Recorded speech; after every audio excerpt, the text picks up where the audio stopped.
The Weekly starts now. If you build houses in the United States, there is a high probability that you use stick framing. Studs for your exterior walls, followed by sheathing, joists, rafters, etc. About 98% of all houses in America are built in this way. But there is another way that some say is the best system builders aren't using. It's called structural insulated panels, and proponents say it could be poised for growth. We wanted to find out more about SIPs, so we sat down with Jack Armstrong, Executive Director and COO of the Structural Insulated Panel Association, to find out what builders are missing. So, Jack Armstrong, you are the Executive Director of the Structural Insulated Panel Association. So, for our readers who don't know, tell us what your association does. Sure, Nigel. Thank you for the opportunity, first of all. So the Structural Insulated Panel Association, or as we call it, a SIPA, S-I-P-A, it's actually been around for, we're celebrating our 31st year. So we're a trade association that was started in 1990, and it is the manufacturers in North America and some overseas client manufacturers for the Structural Insulated Panel Association industry. We currently have over 22 manufacturing members that produce over 80% of all of the SIP panels in North America.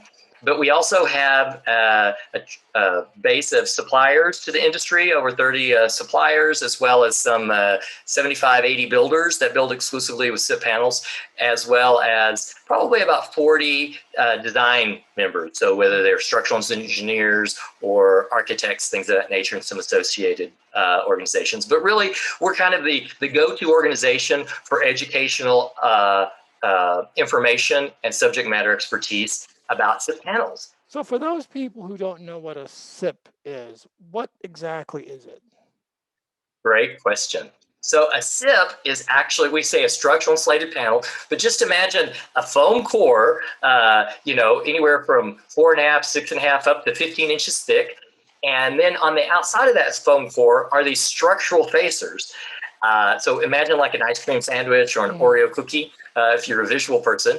And that foam core in the center acts as kind of the web of like an I-beam, if you will. And then the structural facers act as flanges on the I-beam.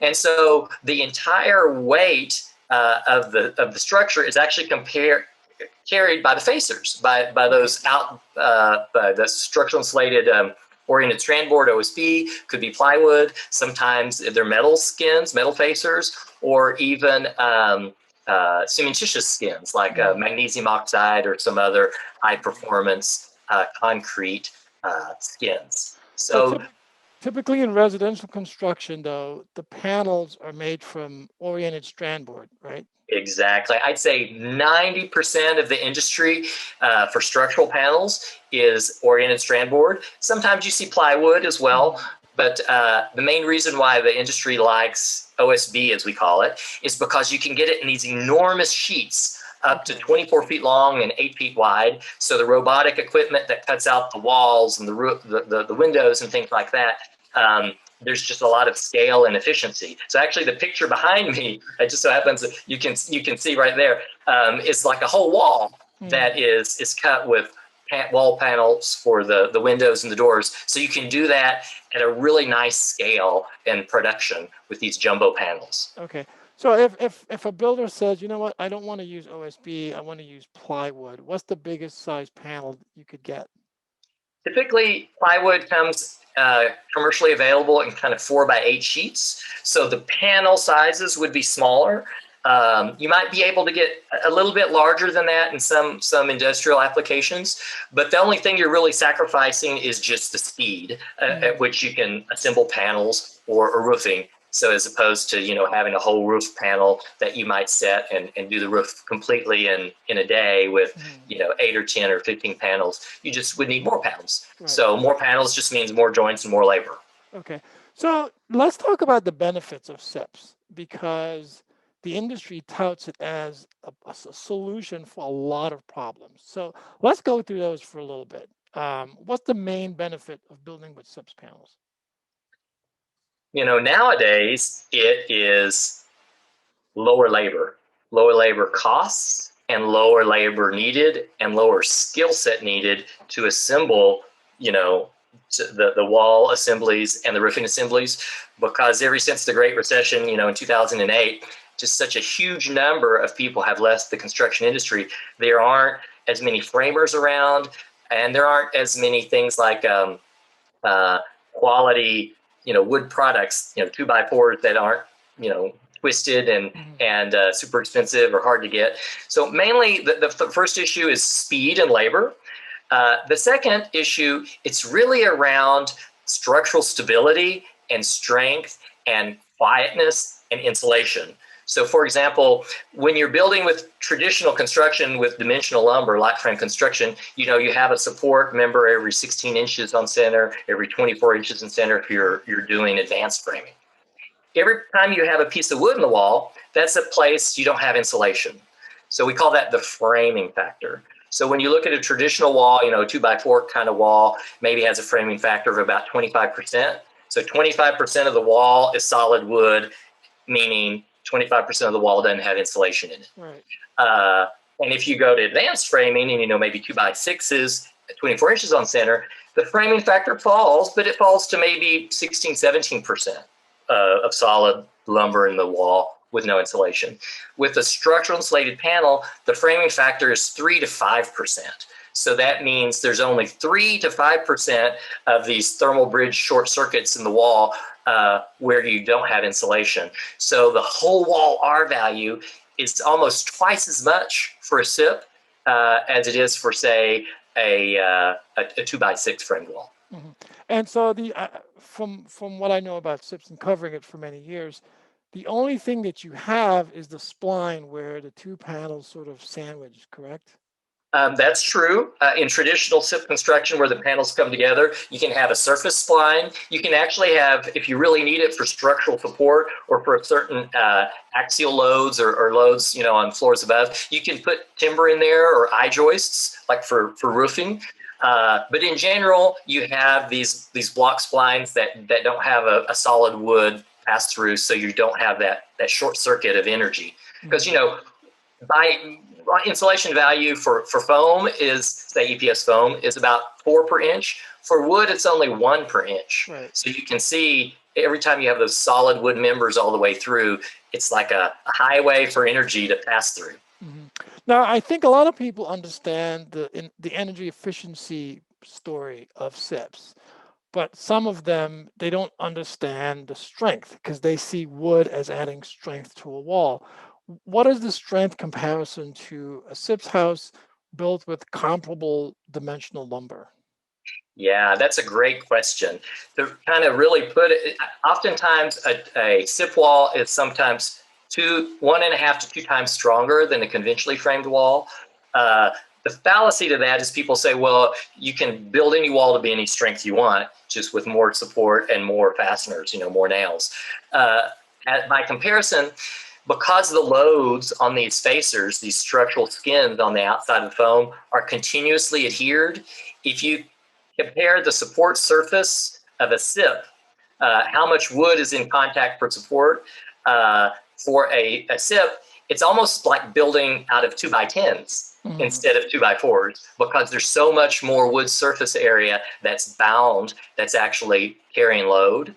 The other question that people forget a lot is nowadays, because traditional wall assemblies are not very thermally efficient because of those 2x4 thermal bridges and 2x6 thermal bridges, the code requires you to have continuous insulation. Mm-hmm. So you have to Right. blanket the building in, a half an inch to up to maybe 2 inches of continuous foam insulation around the entire wall assembly. So that's extra cost, extra labor, extra things to order, and just extra things to go wrong. But moreover, in addition to that continuous insulation being really burdensome now for traditional builders to have to do, you also have this performance requirement of air leakage. Mm-hmm. So since the 2012 code, IECC and 2015, 18, and now 2021, they require you to do a blower door test. And you can't leak more than 5 air changes per hour at 50 pascals for these warmer zones, like I live in southern Florida. But usually, most of the country, you have to have less than 3 air changes per hour of air leakage. And SIPs easily get less than 2, often less than 1 for even new builders, but they often meet even the passive level requirements of 0.6 air changes per hour. So when you're building traditionally, you have to do a lot of extra caulking and sealing and foaming and taping to get there. So another just layer for a modern building. Okay, so we know how a house goes together. You put your flooring down, the studs go up, and then you put a top plate, and then you add maybe engineered lumber for your next level. What is the detail for once you have that first set of walls up and you're going to the second level? What is the detail for structure to start framing on top of that? Great question. So what many people do, and if you go to SIPS.org, there's great detailed diagrams. There's a great book called The Builder's Guide to SIPs, written by Joe Stiebert from Building Science Corporation. So there's all kinds of different assembly styles. But sometimes you have hanging floor joists where you can hang off the inside of the skin. If you want to do traditional assemblies where you actually have more like platform construction where you have traditional floor joists that are just supported by the SIP walls, you can do that. And then put your next level of SIP wall on top of the traditional floor joist. We like to eliminate those rim spaces and rim boards and things, because that's a place that's usually hard to insulate, and you get a lot of thermal leakage there. So oftentimes we like to hang the floor assemblies off the inside of the SIP. So then you can have maybe a 2-floor SIP wall, and then in the center, hang your flooring assembly off of that. So do the joist hangers screw into the OSB face? They do, yes. And that's enough strength to support the second level? It is. It sure is. Yeah. Wow, okay.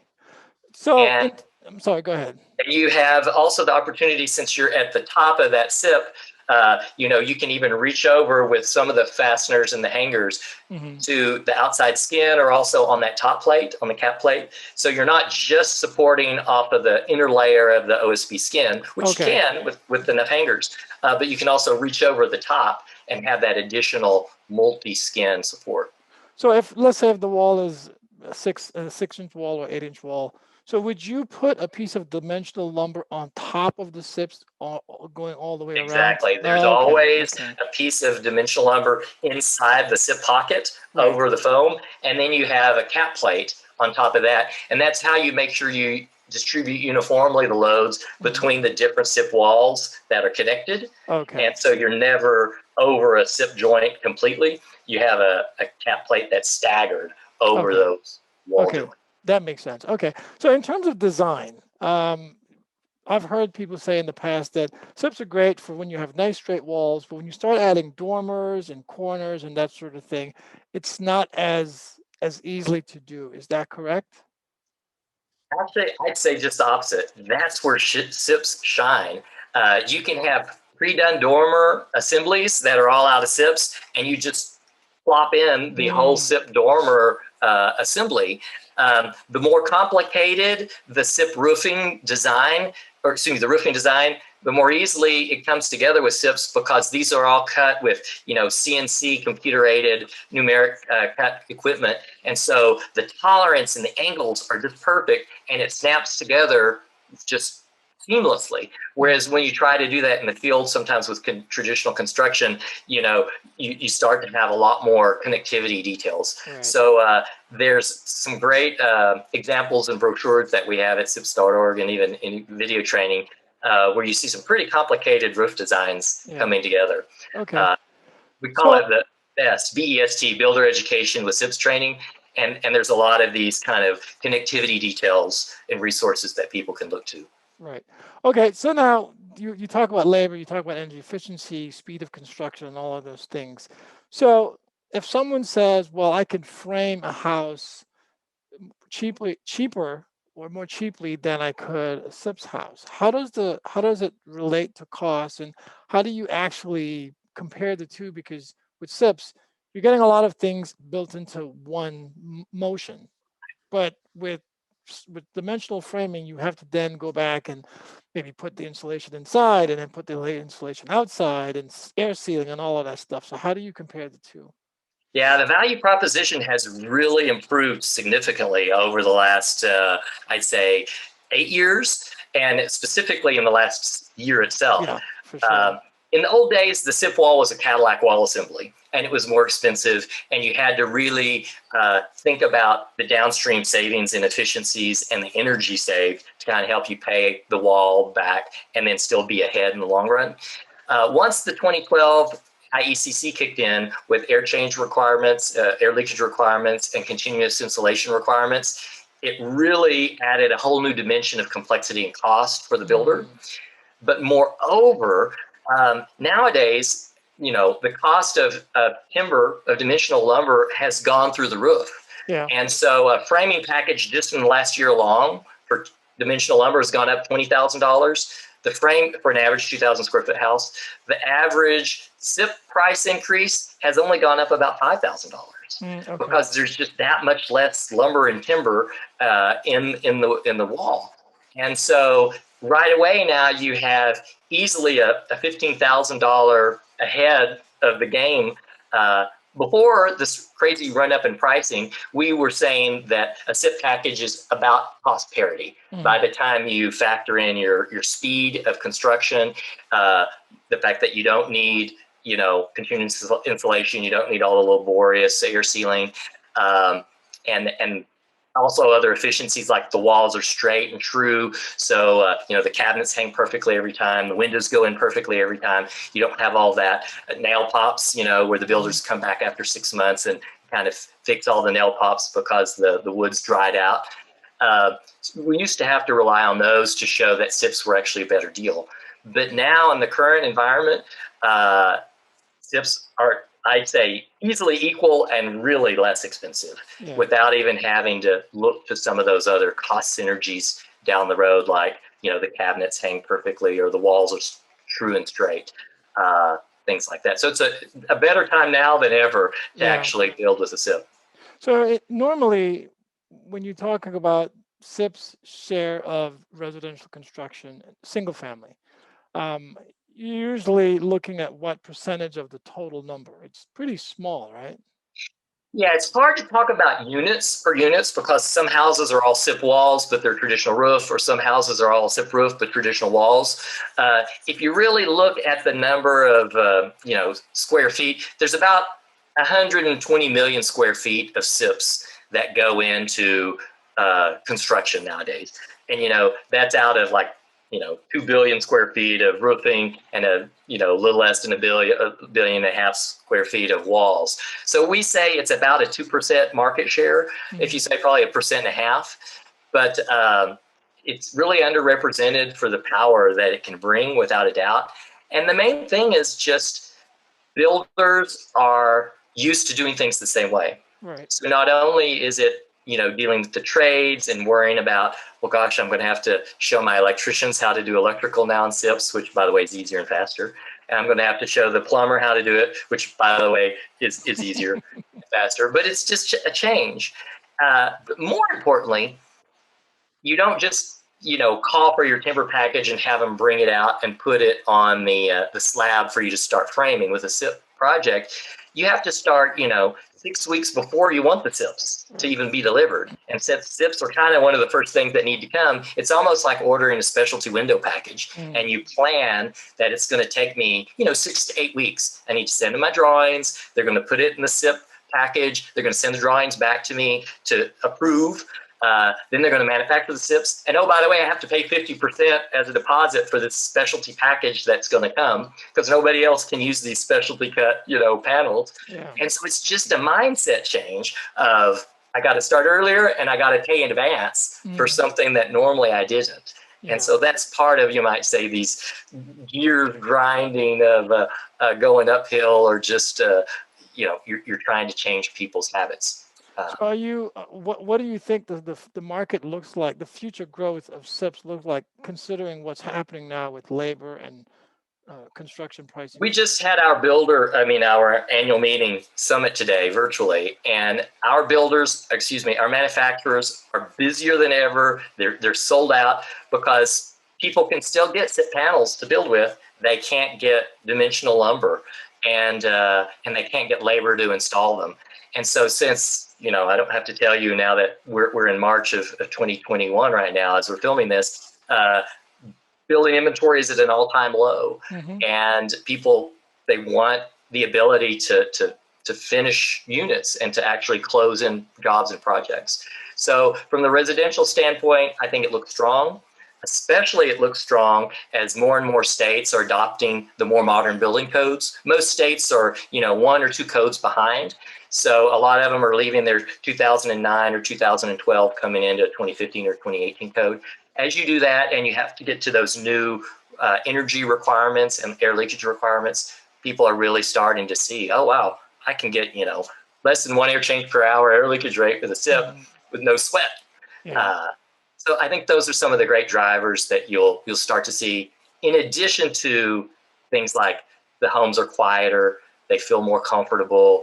You have maybe half of the HVAC load with a SIP structure, so you're saving money there. But also they're healthier homes because they're not leaking. You're not getting the allergens in. Out west, Nigel, we're seeing a lot of requests for SIP packages in the fire areas, because when you have a totally enclosed building envelope where you don't have an attic, but you have an enclosed SIP roof, you don't have the ability to suck in those burning embers and smoke and things from the fires that were happening out in California.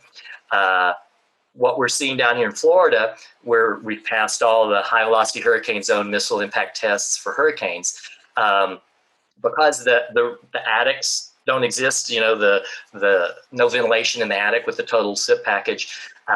You're not getting the termites coming in and eating people's attics. You're not getting, the roof blow off like you used to with some of the hurricanes because they were vented, and you get that Bernoulli effect, with pressure changes. So we're all systems are go. Things are looking good. We feel like for the future of SIPs.